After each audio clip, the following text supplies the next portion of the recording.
in a land where summers last decades and winters can consume a lifetime. Power isn't inherited, it's taken. In the 7 kingdoms of Westeros, honor can be a death sentence, betrayal a path to the throne, and every promise is a blade waiting in the dark. In this episode, we're diving deep into the main plot points and plot threads of George R.R. Martin's A Game of Thrones, the novel that redefined modern fantasy. We'll follow the rise and fall of houses, the clash between loyalty and ambition, and the birth of fire and dragons at the edge of the known world. So, pour yourself a goblet of wine, brace for betrayal, and remember, when you play the Game of Thrones, you win, or you die. The novel opens beyond the wall, in the haunted forests of the far north. 3 members of the Night's Watch, Sir Waymar Royce, Will, and Garrett, ride out on a routine ranging mission. They encounter signs of mysterious killings, bodies left unnaturally arranged, and blood frozen black. The tension escalates when they realize that the dead are not truly dead. Pale, blue-eyed creatures, the White Walkers or others, emerge from the darkness and kill Royce. Will witnesses the supernatural attack and flees, only to be executed later by Eddard Stark, Lord of Winterfell, for desertion. This chilling prologue reintroduces a long-forgotten, ancient threat lurking at the edge of the known world. After this grim beginning, the focus shifts to Winterfell, the ancestral seat of House Stark. Eddard Stark presides over a stern but just household with his wife, Catelyn Tully Stark, and their children, Robb, Sansa, Arya, Bran, and Rickon, as well as his supposed bastard son, Jon Snow. The Starks embody the honor and austerity of the North. Shortly after the deserter's execution, the family discovers a dead direwolf, symbol of their house, killed by a stag. Each of the Stark children adopts a direwolf pup, an omen of both protection and tragedy. Even Jon claims a pale runt he names Ghost, who becomes his constant companion. News soon arrives that King Robert Baratheon is traveling north with his retinue to visit Winterfell. Ned, once Robert's closest friend and ally during Robert's rebellion, is uneasy about the royal visit. When the king arrives, accompanied by his queen, Cersei Lannister, her twin brother Jaime, and their younger brother Tyrion, the mood is a mix of festivity and tension. Robert, boisterous and nostalgic, asks Ned to become his new Hand of the King following the sudden death of Jon Arryn, their mutual mentor and the previous Hand. Though Ned is reluctant to leave his family and the North, Robert insists that he needs a man he can trust. Meanwhile, Catelyn receives a secret message from her sister Lysa Arryn, Jon Arryn's widow, warning that her husband was murdered by the Lannisters. This revelation convinces Ned to accept Robert's offer, not for ambition, but to protect his friend and uncover the truth. The royal visit is marked by a fateful event. Bran Stark, climbing the towers as he often does, accidentally witnesses Jaime and Cersei Lannister in bed together. To protect their secret, Jaime pushes the boy from the window. Bran falls and lapses into a coma, his direwolf Summer standing guard by his bedside. This act of attempted murder triggers the long chain of conflicts that define the novel. As the royal party departs south, Jon Snow decides to join his uncle Benjen Stark at the Wall to serve in the Night's Watch. Before leaving, Jon gives Arya a sword he names Needle, symbolizing her independence and tomboyish defiance of traditional roles. Tyrion Lannister, fascinated by Jon's decision, befriends him during the journey north and speaks frankly about the hardships of being a bastard and a dwarf. His words leave a lasting impression on Jon, shaping his sense of identity and purpose. At Winterfell, Catelyn remains behind to care for the unconscious Bran.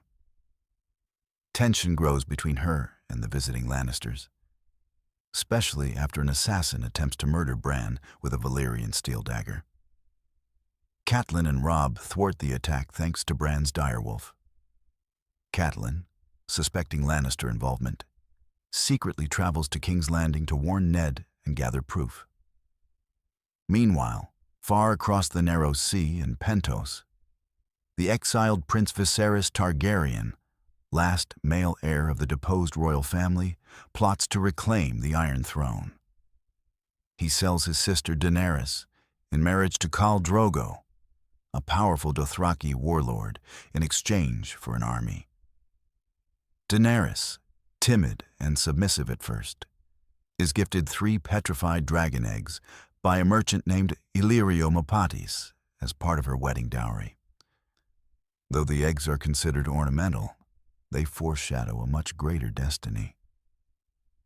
As Daenerys begins her new life among the Dothraki, she gradually transforms from a frightened girl into a confident leader.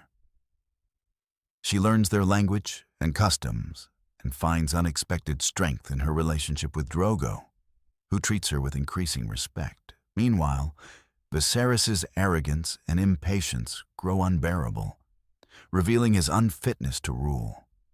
Back in the north, Bran eventually awakens, but his memory of the fall is gone. He is paralyzed from the waist down, devastating his parents.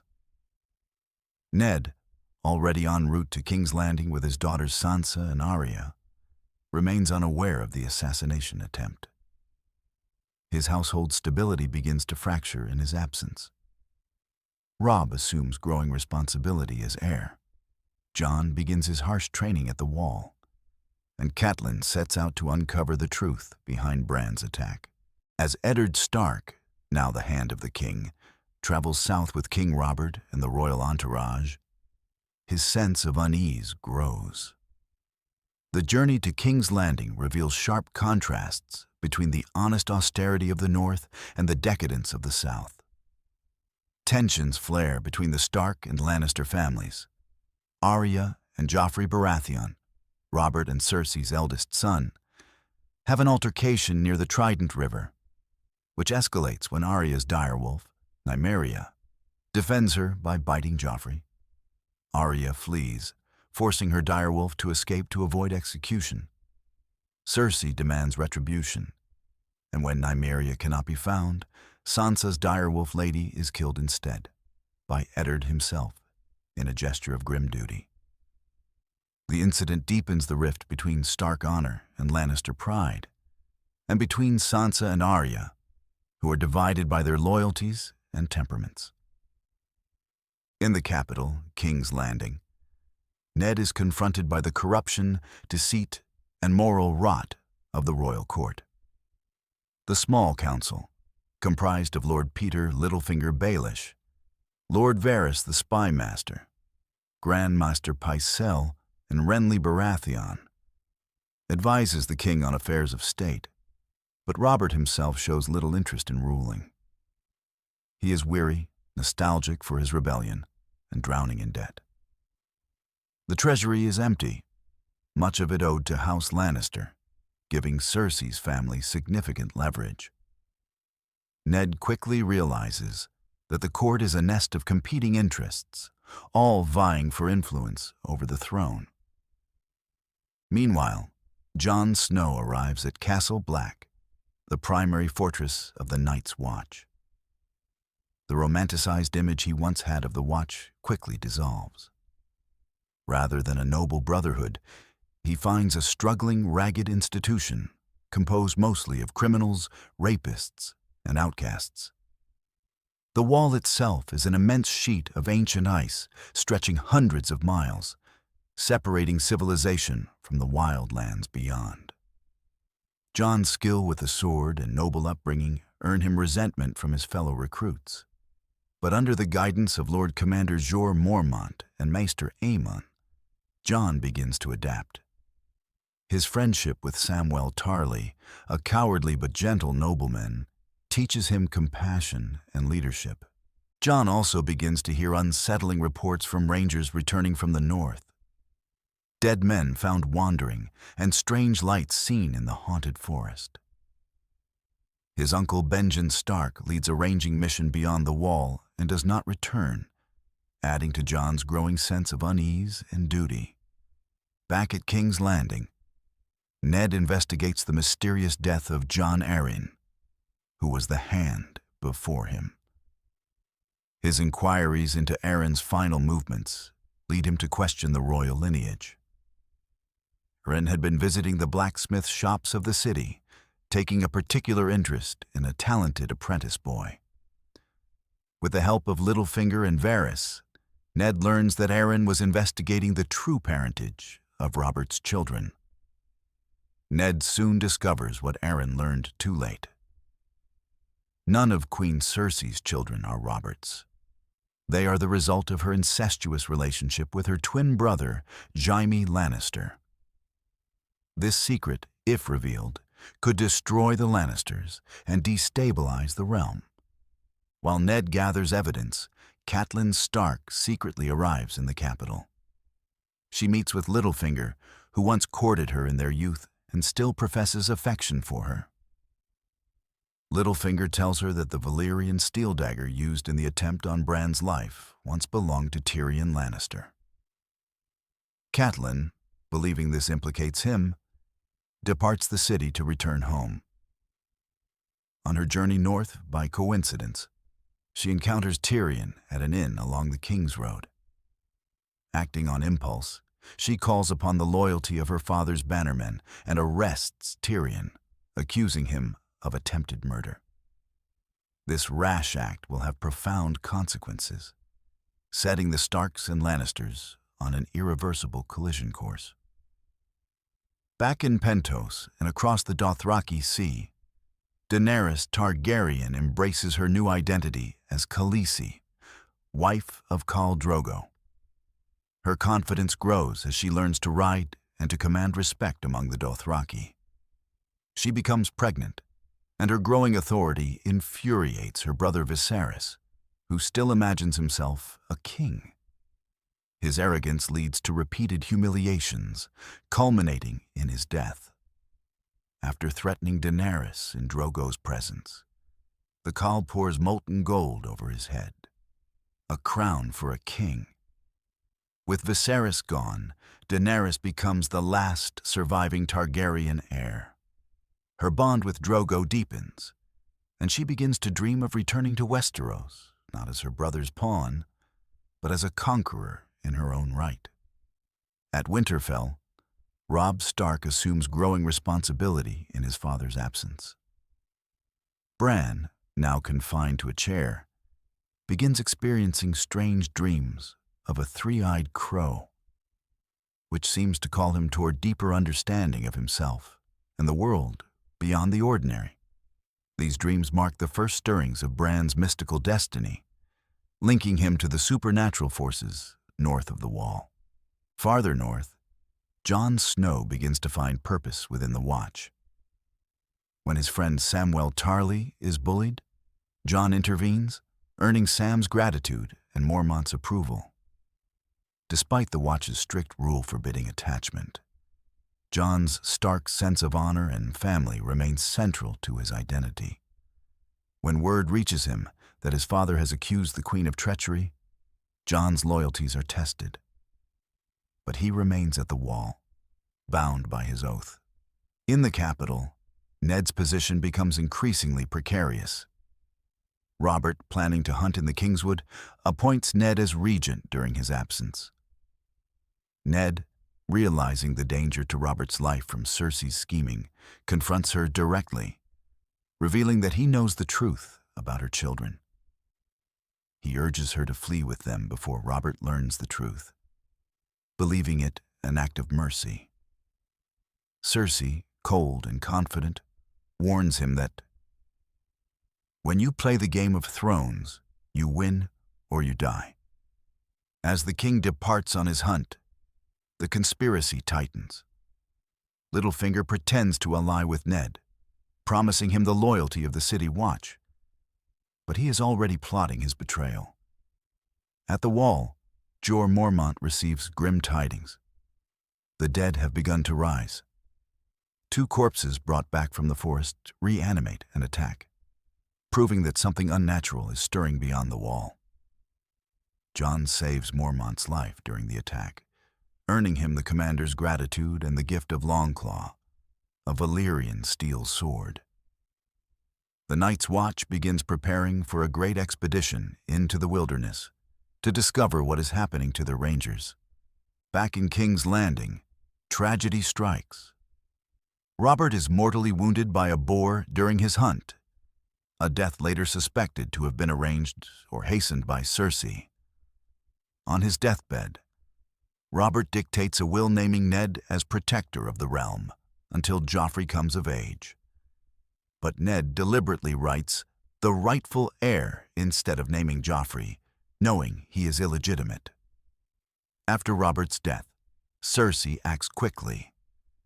She seizes power in the name of her son and surrounds herself with Lannister guards.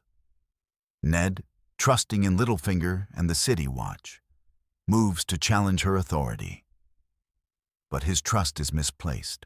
As King Robert Baratheon lies dying, Eddard Stark clings to the belief that honor and truth will prevail.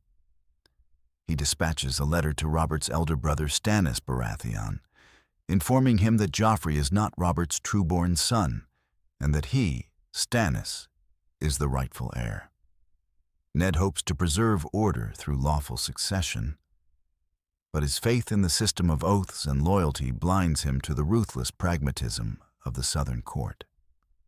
When Robert dies, Cersei Lannister wastes no time in seizing the Iron Throne for Joffrey, who is proclaimed king before the body is cold. Ned arrives at the throne room with his guards and the supposed backing of the City Watch, commanded by Jonas Slynt. Armed with Robert's final decree naming him protector of the realm, Ned demands that Joffrey step aside in favor of Stannis. Cersei publicly tears the decree in half, and when Ned orders the City Watch to arrest her, Littlefinger's betrayal is revealed. The Gold Cloaks turn on Ned's men, slaughtering them. Ned is taken prisoner and dragged to the dungeons beneath the Red Keep, while his household guards are killed or scattered. The Stark family is thrown into chaos. In King's Landing, Arya escapes thanks to her sword instructor, Syrio Forel, who sacrifices himself to fend off the Lannister guards. Sansa, meanwhile, is trapped at court, forced to beg mercy for her father. Her naive belief in Joffrey's chivalry leads her to deliver letters begging her family to submit. Letters coerced under Cersei's manipulation. Ned's downfall marks the first major shattering of Stark honor in the brutal politics of the South. Meanwhile, news of Ned's imprisonment reaches Winterfell. Robb Stark, only 15, calls the Stark bannermen to arms. Determined to free his father and protect his family's honor, Robb rallies the Northern Lords, including Great John Umber, Rose Bolton, and Rickard Karstark, and marches south with an army. His mother, Catelyn, having taken Tyrion Lannister captive, begins to see the scope of the war she has inadvertently helped ignite. Tyrion, on his way to King's Landing as Catelyn's prisoner, is taken to the Eyrie, seat of her sister, Lysa Arryn. There, he is subjected to the erratic justice of the paranoid Lysa and her son Robin.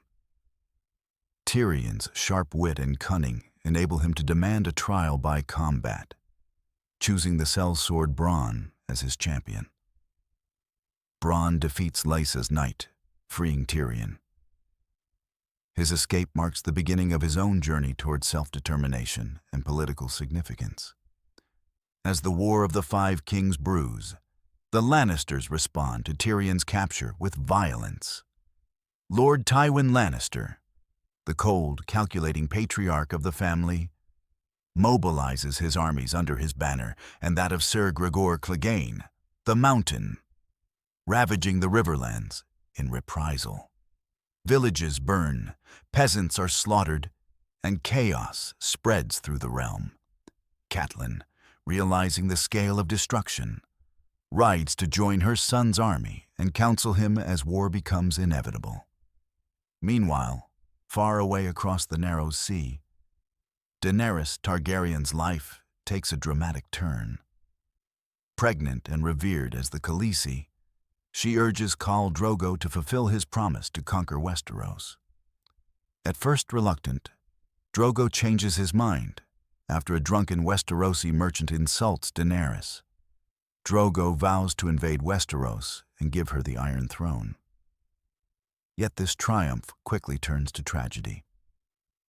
When Daenerys saves a witch named Mirri Maz Duur from being raped during a raid, the woman's presence and sorcery later bring doom to the Khalasar.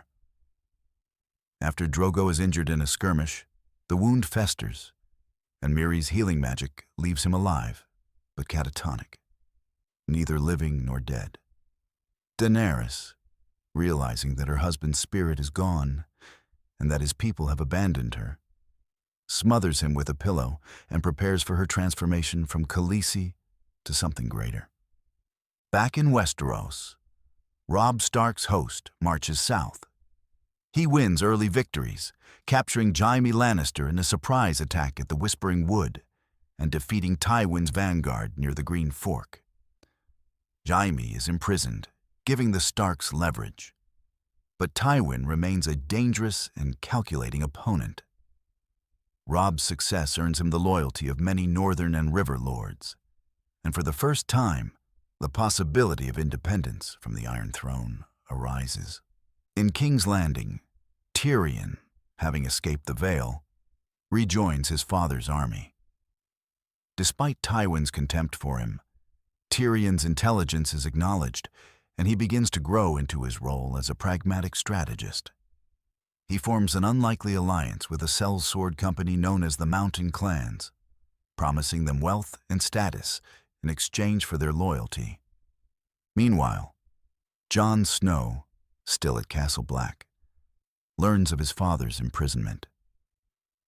His loyalty to his family drives him to attempt desertion, but his friends stop him, reminding him of his vows. The Lord Commander commends his courage, but reminds him that their duty is to the realm, not their blood. Shortly afterward, Benjen Stark's horse returns riderless, confirming that the elder Stark has vanished beyond the wall. Mormont announces a great ranging expedition to the haunted forest to discover what threatens the realm, a mission that will shape Jon's destiny. In the capital, the court grows darker and bloodier. Sansa pleads for her father's life, while Joffrey, newly crowned and utterly cruel, delights in asserting his power. Cersei and Varys consider using Ned as a bargaining chip to keep the Northern Lords at bay. But Joffrey, driven by sadism and youthful arrogance, upends all plans. He orders that Ned Stark publicly confess to treason and swear fealty. Under duress and for his daughter's safety, Ned does so, admitting false guilt to preserve his family. He expects to be sent to the Wall, a merciful exile. But Joffrey, eager to display his authority, demands Ned's head. In front of a horrified crowd and Sansa's terrified eyes, Eddard Stark is executed on the steps of the Great Sept of Baelor. The moment marks the moral and emotional pivot of the novel. Honor dies with Ned Stark, and the era of noble ideals gives way to unrestrained brutality and vengeance. The news of Ned's death reverberates across Westeros. Arya, hidden among the crowd, witnesses the execution before being rescued by Yoren, a recruiter of the Night's Watch, who disguises her as a boy and smuggles her out of the city. Sansa, meanwhile, remains a hostage, broken and trapped in the clutches of the Lannisters. In the North and Riverlands, Ned's death ignites full rebellion. Robb Stark's bannermen, furious and united, proclaim him king in the north, reviving the title not used since before the Targaryen conquest. The young wolf has come into his own, admired for his tactical brilliance, but burdened with the heavy mantle of kingship. The great families of the Riverlands and the North swear fealty to him, setting the stage for open war against the Iron Throne. The execution of Eddard Stark sends shockwaves through the Seven Kingdoms, shattering any remaining illusion of peace. King Joffrey Baratheon's impulsive cruelty has provoked the North and Riverlands into open revolt, and the fragile unity of Robert's realm collapses. Across the kingdoms, banners are raised, allegiances questioned, and the great houses begin to move like pieces on a vast and deadly board. At Riverrun, ancestral seat of House Tully, Catelyn Stark reunites with her father, Hoster Tully, and her brother Edmure, while overseeing the mustering of the northern forces under Robb Stark. Despite his youth, Robb displays both courage and military acumen, earning the respect of hardened lords. His direwolf Grey Wind becomes a symbol of the North's ferocity. Robb forges key alliances, including one with Walder Frey of the Twins, whose strategic bridge across the Green Fork is vital for crossing the river. In exchange for passage, Robb promises that he or one of his family will marry a Frey child, an agreement that will have grave consequences in the future.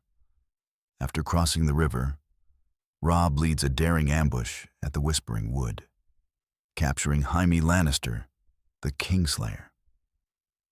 This victory electrifies the North and the Riverlands.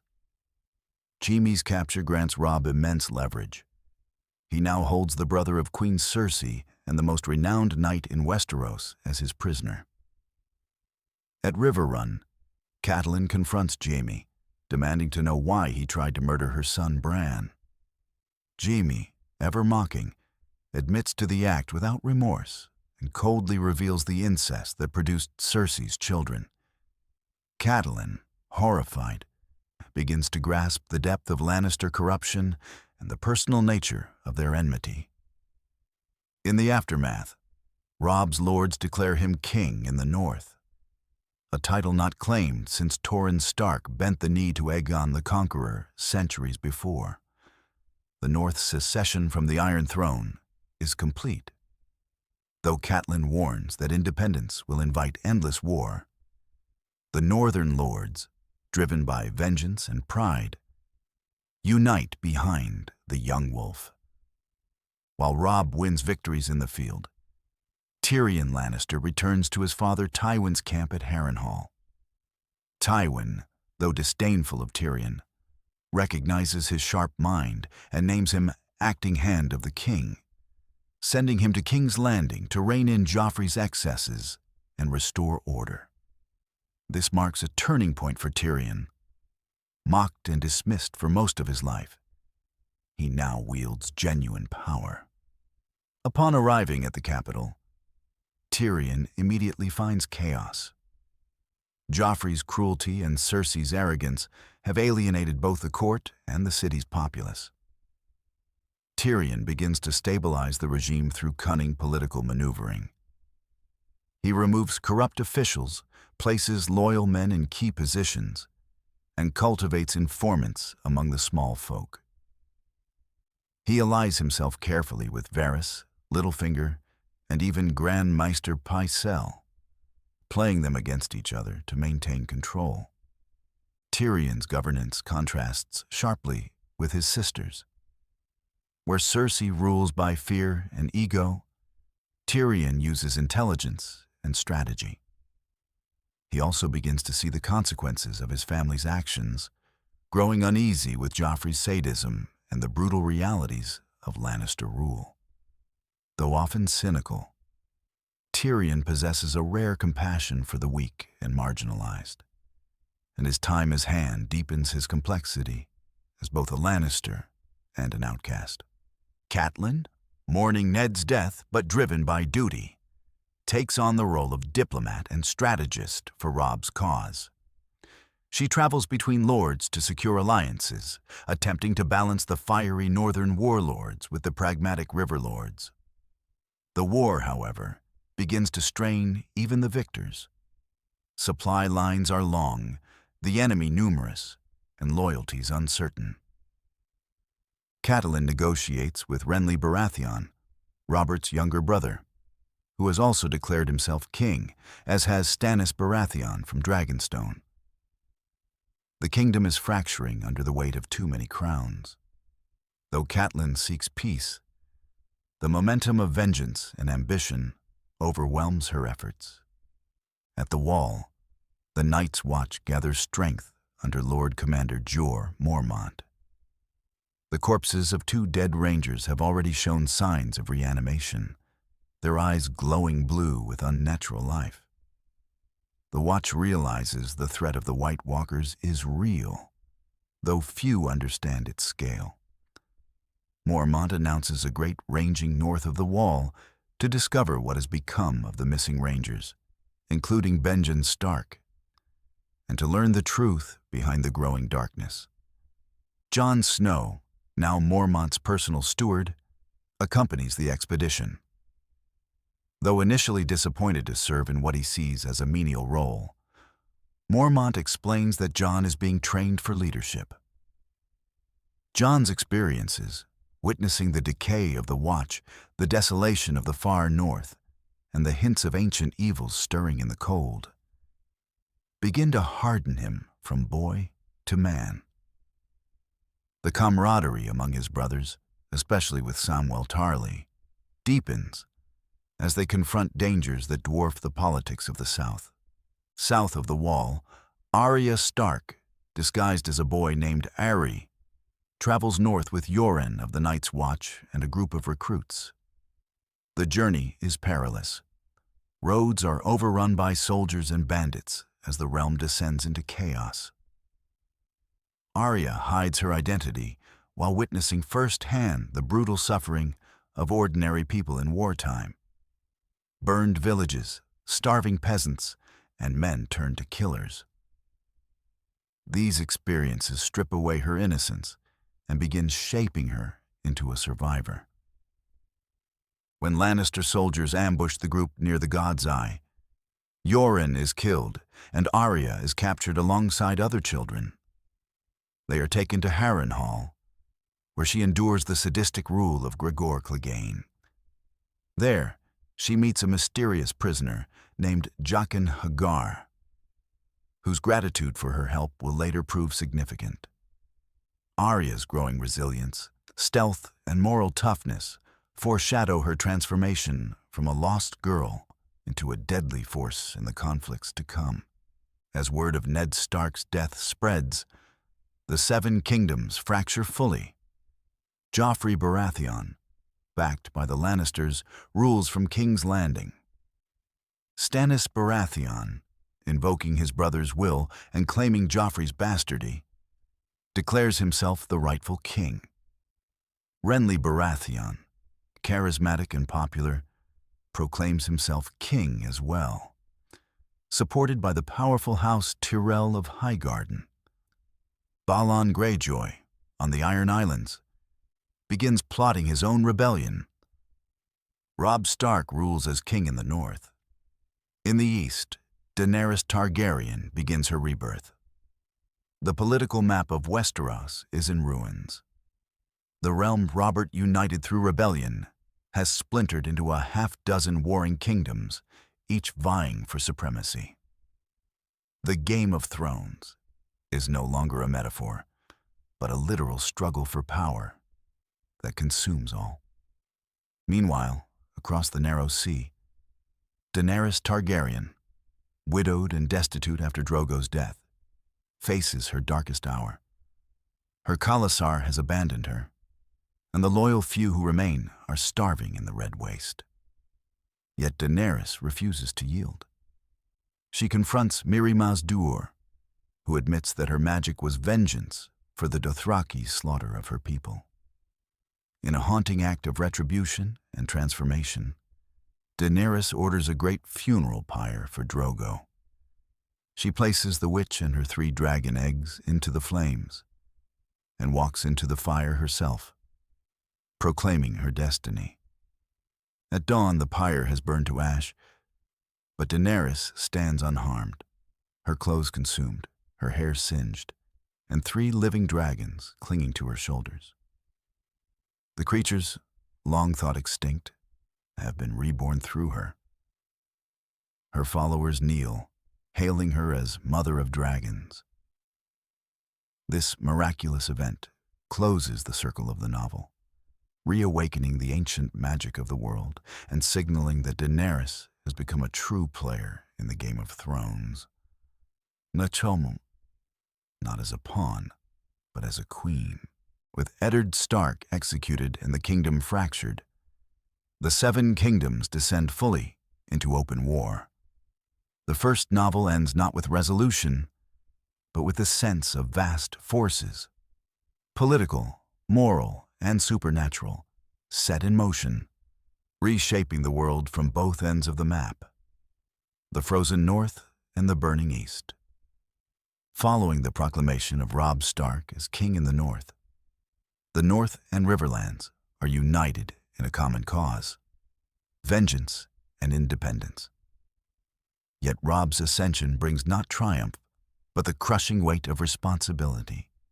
Catelyn Stark watches with mingled pride and fear as her son, still scarcely a man, is elevated to a position that will define the fate of his people.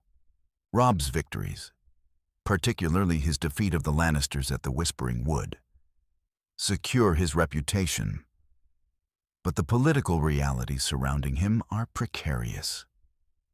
He must manage rival lords, maintain supply lines, and navigate alliances with fractious southern houses.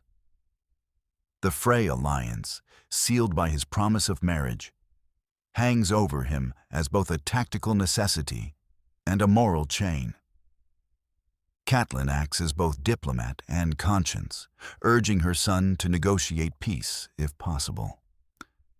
She proposes the release of Jaime Lannister as a bargaining chip for her daughter's freedom, though many of Robb's bannermen oppose this. Catelyn's grief over Ned's death is tempered only by her duty. She becomes, like her son, a leader shaped by loss. The novel closes on the image of a North newly united but facing a long, uncertain war, with Catelyn and Robb staring into a horizon filled with both hope and dread. Though Robb has won battles, the reader senses that victory in the Game of Thrones comes at a cost that honor alone cannot bear. In King's Landing, Sansa Stark remains a hostage to the Lannisters. Once innocent and infatuated with the idea of courtly love, she now lives in daily terror of her betrothed, King Joffrey, who torments her as entertainment. He forces her to look upon her father's head, mounted on a spike, and publicly humiliates her. The fantasy of knighthood and chivalry that Sansa once clung to is brutally destroyed, replaced by disillusionment and quiet resilience.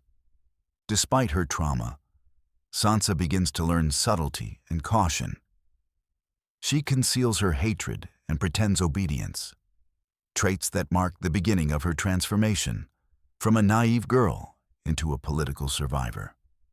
Sandor Clegane, Joffrey's brutal bodyguard known as the Hound, shows her unexpected moments of rough protection, revealing the strange moral ambiguities that pervade King's Landing. The seeds of Sansa's future growth as a political player are planted here, in the ashes of her innocence. Meanwhile, Arya, having escaped the capital disguised as a boy, continues her perilous journey north. Under the protection of Yoren, she travels among recruits bound for the Wall, concealing her identity. Her experiences among the common people expose her to the true horrors of war.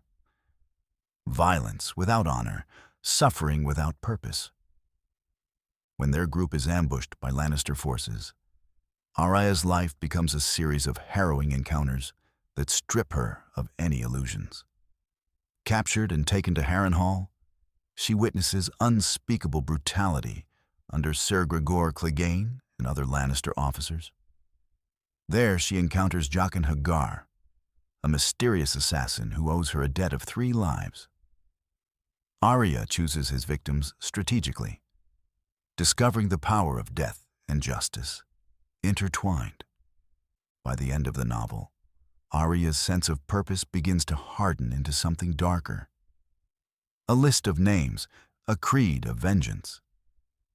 While she physically survives, emotionally she is being reforged into something entirely different from the playful girl who once danced with Needle in Winterfell's courtyard.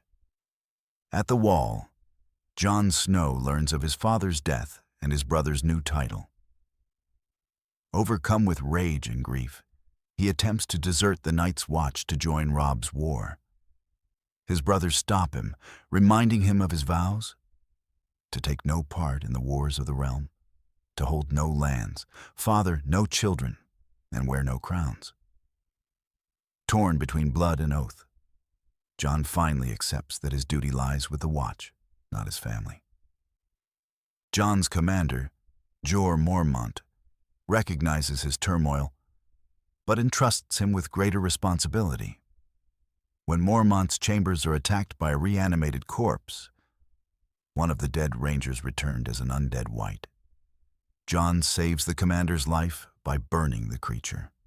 This act cements Mormont's respect for Jon and underscores the growing realization that something ancient and terrible is awakening in the far north. Mormont declares his intent to lead a great ranging beyond the Wall to uncover the truth behind the disappearances of rangers and the return of the dead. Jon joins him, accompanied by his direwolf Ghost, as the Watch rides into the haunted forest. The closing chapters on Jon's arc, and not in triumph, but in haunting anticipation. The realm below may be consumed by political wars, but in the frozen wilderness, an older and far deadlier war is stirring, the war between the living and the dead. In King's Landing, Tyrion Lannister begins to exert real influence as acting hand of the king. His intelligence and pragmatism distinguish him from the rest of his family. While he is deeply cynical, Tyrion understands the importance of order and justice more than anyone else in the court. He removes Janos Slynt, commander of the City Watch, for betraying Ned Stark, replacing him with his own man. He also exposes Grandmaster Pycelle as an informant to Cersei, imprisons him, and tightens control over Varys and Littlefinger through careful manipulation. Tyrion's leadership brings temporary stability to the capital, but he faces mounting pressure from all sides. Cersei's hatred, Joffrey's recklessness, and the threat of Robb Stark's armies in the field. The city, tense and impoverished, teeters on the brink of rebellion. Tyrion's presence is the only thing preventing total collapse. Despite his political success, Tyrion remains lonely and painfully aware of his status as an outcast in his own family. Yet his wit, empathy, and realism set him apart, foreshadowing the moral complexity that will define his role in the wars to come. The novel's final chapters belong to Daenerys, whose arc serves as both a spiritual counterpoint and a mythic rebirth to the grim political world of Westeros. After the death of Khal Drogo, the betrayal of Mirri Maz Dur, and the collapse of her Khalasar, Daenerys stands utterly alone. Yet she refuses to succumb to despair. She orders a great funeral pyre built for Drogo, tying the witch and her dragon eggs to the fire. As the pyre burns, she steps into the flames, embracing death or transformation. When dawn comes, the fire has consumed the world around her, but she emerges untouched, with 3 newly hatched dragons clinging to her body, Drogon, Rhaegal, and Viserion. the miracle shatters the natural order. Magic, long thought extinct, returns to the world. Her remaining followers fall to their knees, hailing her as Mother of Dragons.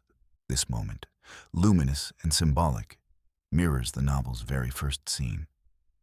The cold terror beyond the wall in the opening prologue is now balanced by the fiery rebirth of dragons in the closing epilogue.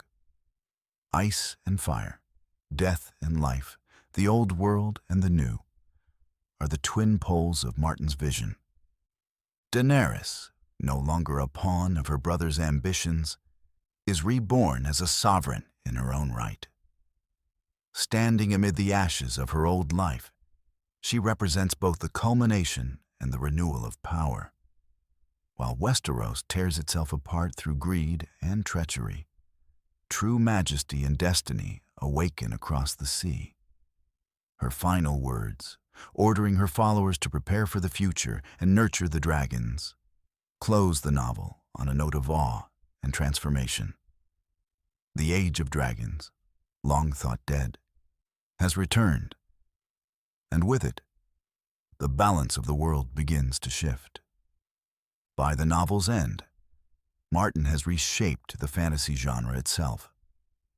A Game of Thrones begins as a tale of chivalry, honor, and family loyalty, but ends as an unflinching study of power's corrupting nature.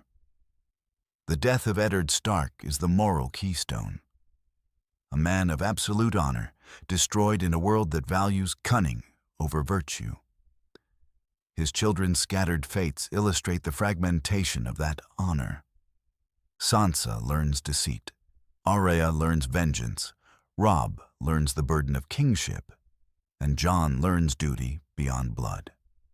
Meanwhile, the machinations of Tyrion and Cersei, the chaos of war, and the distant, fiery rebirth of Daenerys all suggest that Westeros has entered a new and more dangerous age.